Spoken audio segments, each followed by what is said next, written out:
for this game, it's going to be probably not what we predicted, but at the same time, if it comes to fruition, it would be probably one of the coolest results of the entire tournament, because Rail has been crushing it. He has been doing very well. He's been playing well. There's a reason why he's doing well in this group. And if uThermal is, if he's not all there, if he's not ready to rock and roll in that matchup, then perhaps this is where opportunity will present itself. There you have it right now on the screen. Rail 4-1 with a 9-3 score. Who would have seen it coming? Look at this group too. It's so stacked, right? He's really been putting in work. So let's see what he has prepared for us here against the veteran in uThermal. It's gonna be a Stargate opener. Okay, I mean, we've seen plenty of those, right? I wonder now. Okay, I can't. Cats, I don't know. Did you get to catch much of yesterday's show that we did, like ESL wise here? Only a couple of games. Yeah, I feel like almost every Protoss that played yesterday went for carriers at some point, or it was like Void Race or something.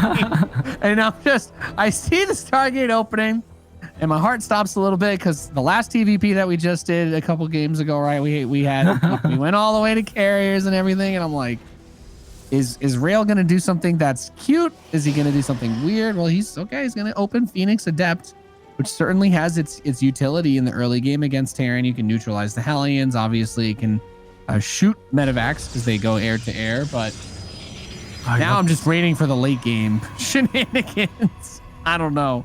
I'm already going to have to emotionally brace myself. This is a strange follow-up, though, as Rail has not continued on with the Phoenix production. He's just sending the one Phoenix to scout as if it was a hallucination. Now resuming Phoenix production, but after dropping a robotics facility. So he's dropped a lot of tech very early on.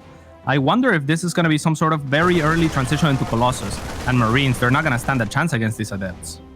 Oh, Rail not chasing, though. Here come the Hellions. Wow, so it's just a straight up frontal assault with all of this, but as you can see, 3 Adepts, not bad at all against the Hellions and the Marines, and I find yeah, okay. Now I'm scratching my head again. This is, yeah, I mean, I think Stalkers would have been much more effective at taking that down in conjunction with the Phoenix, but... Oh, these 2 Hellions will find something, I think, for uThermal as they get into the mineral line. 2 drones actually being popped, or probes already being popped. A 3rd one, and some more damage here as there are no ground units or energy on those Phoenix to really punish. Yeah. Okay, well, there you go. So I'm like, man, he threw everything at him. I'm like, oh, it was to get the Phoenix energy. It's the Phoenix energy, right? He used it on the Marines. Then the next set of Hellions come in, and there's only 1 Adept, and all of a sudden, uThermal, I'm looking at it like, okay, what's going on here? And then, boom, it all just clicks. He's able to set himself up. He alley-oops to himself. A very difficult maneuver to pull off, but nonetheless effective. Yeah, that's exactly what uThermal just did. And now he is going to have a Cyclone spawning at the perfect time here to push away this Phoenix, as he is going for a starport with Banshees and Cloak on the way. But Rail did drop a very early robotics facility, so I imagine he'll be pumping out an observer right after this Immortal. There's already one out on the map. Yeah, and this is I mean, you're kind of playing with like a very like teetering, you know what I mean? Like you've rushed straight up the ladder, but you haven't expanded the base, right? Like if one thing goes wrong, you're going to tip over and fall when you do these types of builds. You're on 2 bases with a Stargate. You built an Immortal. You're going straight into a Robo Bay. It makes me nervous to see, because the Terran is doing all of the normal things, all the meaty things, the follow-up things that are going to give you the stability and the general wherewithal to play a standard macro game. And the Observer for Rail, he did just see it. He scouted it. He knows he's the production setup. It's 3 racks. He's got the factory.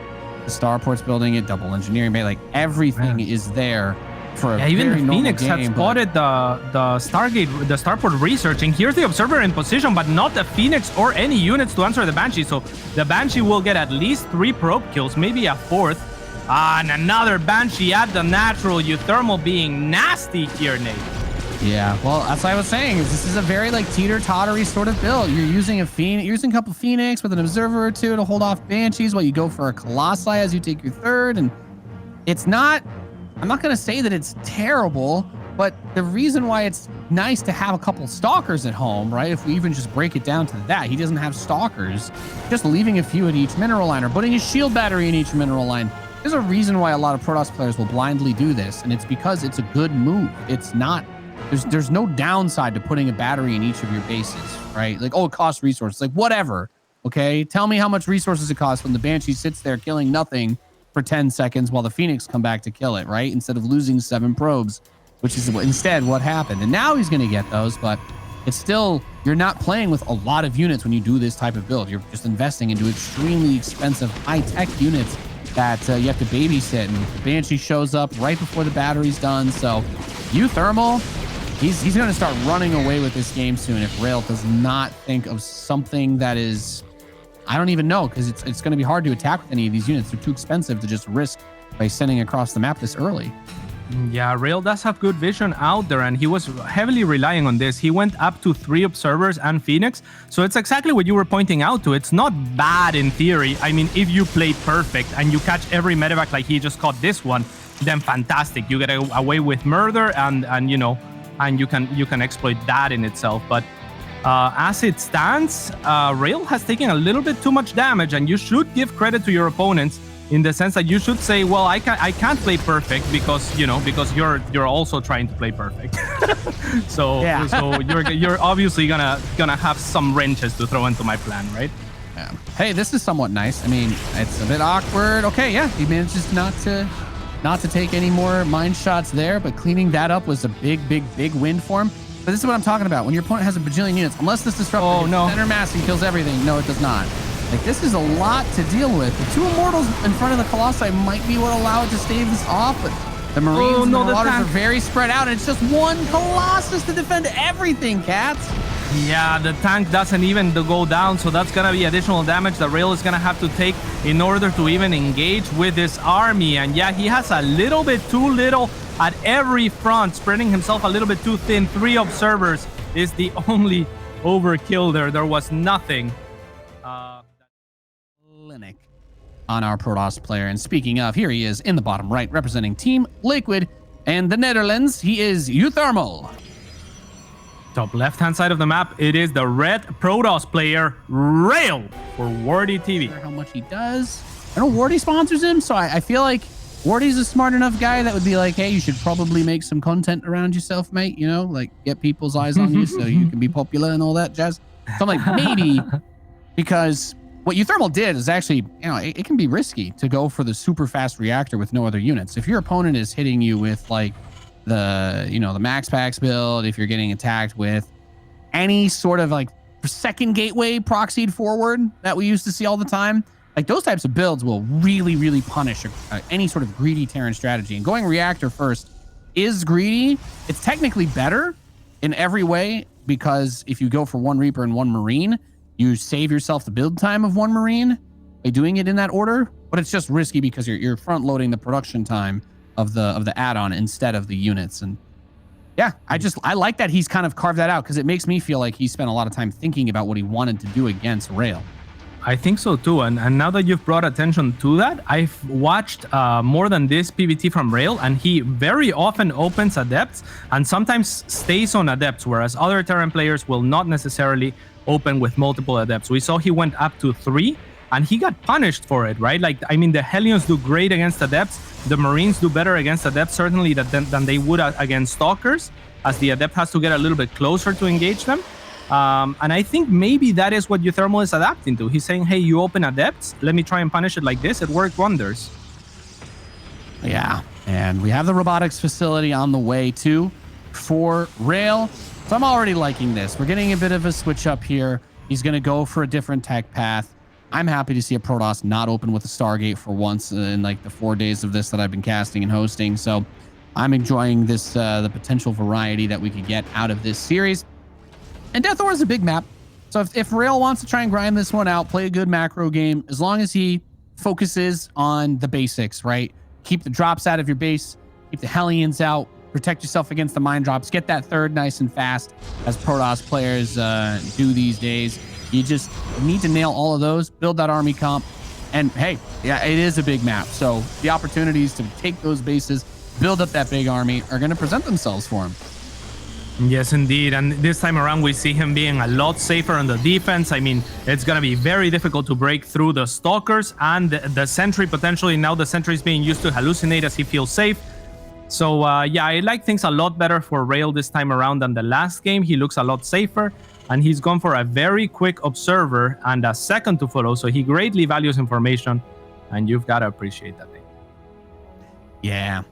And this has definitely been a nice turnaround compared to the last game for him. Of course, we still expect uThermal to bring out some heavy punches at some point or another, as his setup is nothing really crazy, right? He's got a pretty middle of the road infrastructure here, just kind of getting the tank, getting a medevac. There's the Hellion, Cyclone, and the one Reaper. I think he actually could get one of these Stalkers if he focuses on it quickly enough. He just needs to make sure he doesn't lose vision on that lock on his. Oh, but there's a lot of units. Oh, a lot of units at the ramp, but not enough to save the Stalker, Nate. And that's going to be a very good, clean pickup for uThermal, who is moving out with a push.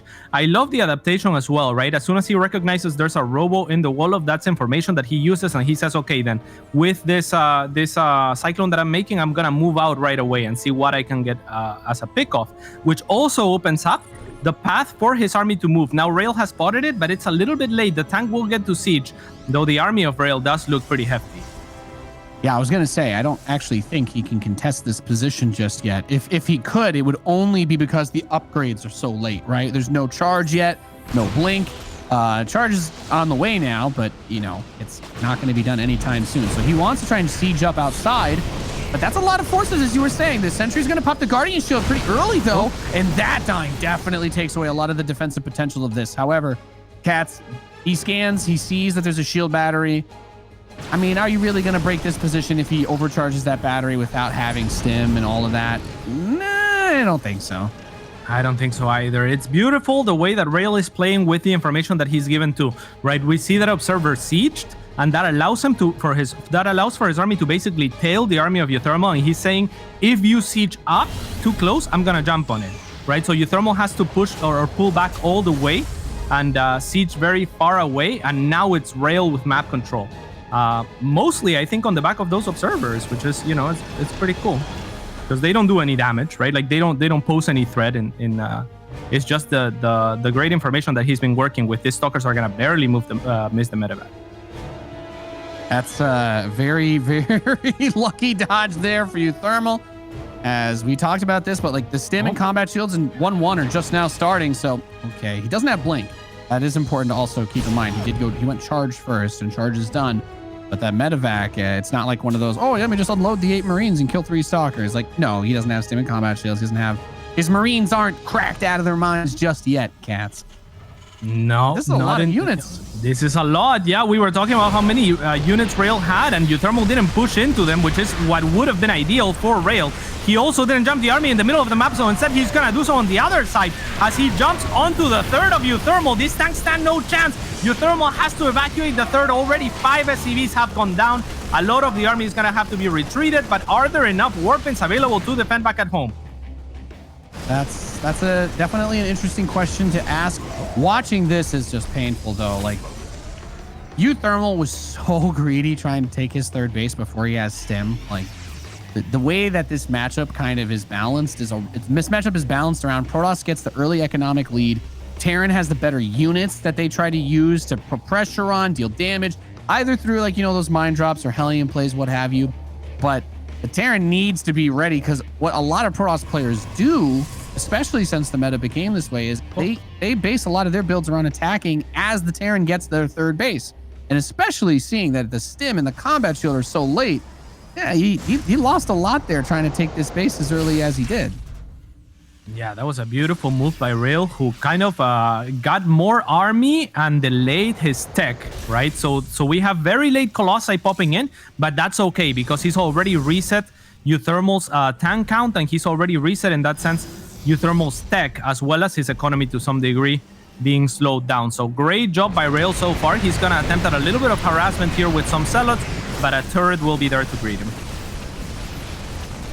And Prism tries to get a couple of warp ins. It's just 2 zealots that unload.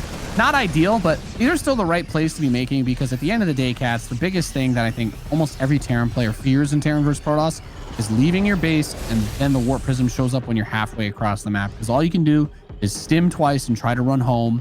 If you go for a base trade, the majority of the Protoss's real army is still there, and if the opponent gets like 10-ish zealots around your racks, all your Marines and Marauders are going to spawn separated. You don't get to hide behind anything. You don't have the medevacs there. Units start to die and get cleaved apart really quickly. So this is the reason why you're going to see a lot of Terran players always going to try and focus on dealing with that prism, or you have to invest a little bit more into your anti-air infrastructure. You know, I like to build a lot of extra turrets myself, because if they get the warp ins on your production, you are in trouble.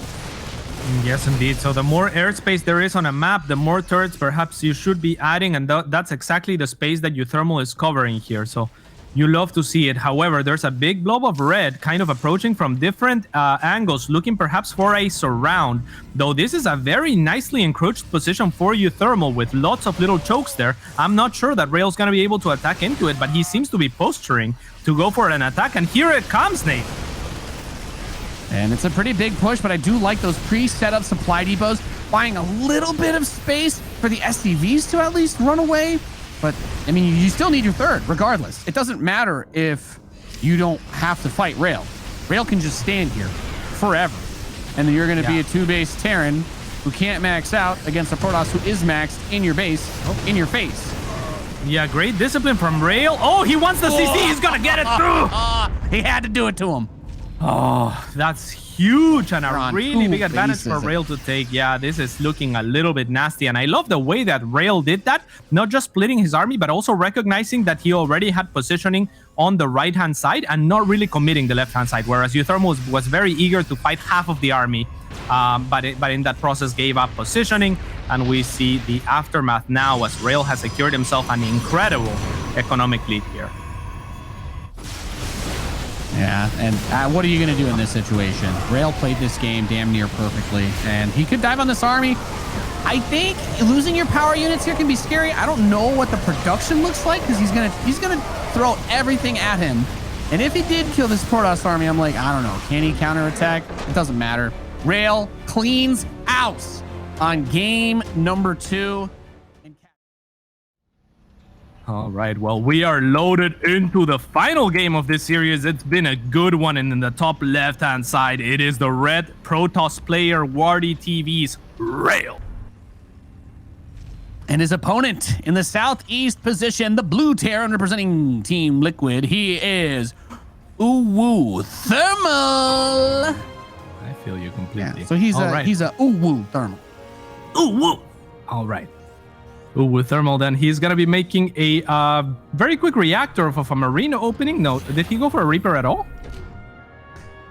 No. No. Very cool. No, this is a single marine this time. So he doesn't want to be metagamed or anything. Ooh. And he's gonna proxy the starport, but he went for the one marine straight into the reactor. This way he could keep a probe away, either to deny scouting, because he is one base. This is not your daddy's proxy starport where they go for a Reaper expand and then do this. I'm doing it so fast, and I'm curious as to whether this is because he was like, oh, am I not going to get a follow-up probe scout? The Hellions are going to feel everything here is going to be a little bit too fast if Rail were to see it, but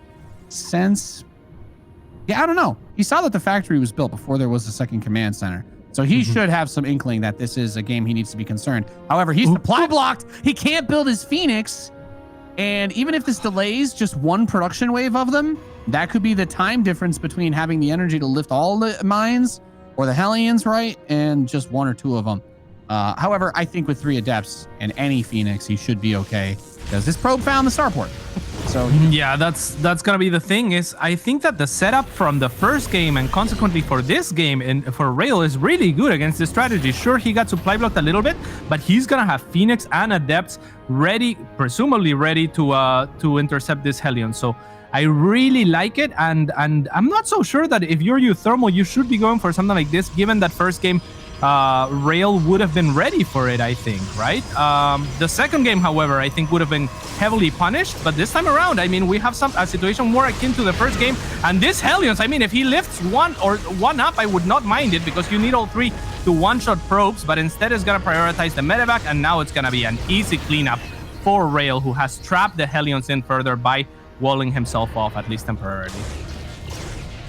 Yeah, and at the end of the day, this was a very, very solid hold. These types of builds are especially, I just want to especially point out again that he did this delaying the command center. This was not the standard, I'm going to go for a Reaper expand, I'm going to just do this and then kind of do it late. No, he really tried to rush this out. And they put the stream poll, cats. The poll on the stream right now is, are the casters weebs? So there you go. We've managed to we've been outed. Run. Oh no. Well, I hope they don't have the weeps out in chat. No, because that would be really mean. Starcraft people you kind of have to be a bit weeb friendly. Let's be honest. We have some pretty anime tier writing in Starcraft. Okay. Yeah. I would tend to agree with that. I think there are many anti-weeb people though in Starcraft. But why? Why? I don't know. Why would you feel? Why would people feel so negatively about something random that somebody else enjoys? That doesn't make any sense to me. It doesn't, and such is humanity still. But most of those have positive messages. Unlike, well, we were gonna go back into talking about like this Death game, Note, right? It's that charge follow up again. Yeah, it's gonna be a charge follow-up indeed. Rail is in a very comfortable position. He's kind of getting an Oracle as well, so he's very ready to take on any additional pressure from mines or anything like that. But uThermal just floated back his starport right away, so there's not any threat coming Rail's way anytime soon. I guess he just feels comfortable after that first defense, right? Like he doesn't feel like he needs to do any more damage on the other side. Yeah. It's interesting because this, just the way that uThermal played out this starting build order of this game just kind of put everything off kilter a little bit. Rail did a really good job of adjusting and tweaking what he was doing so that he could have enough to defend against that.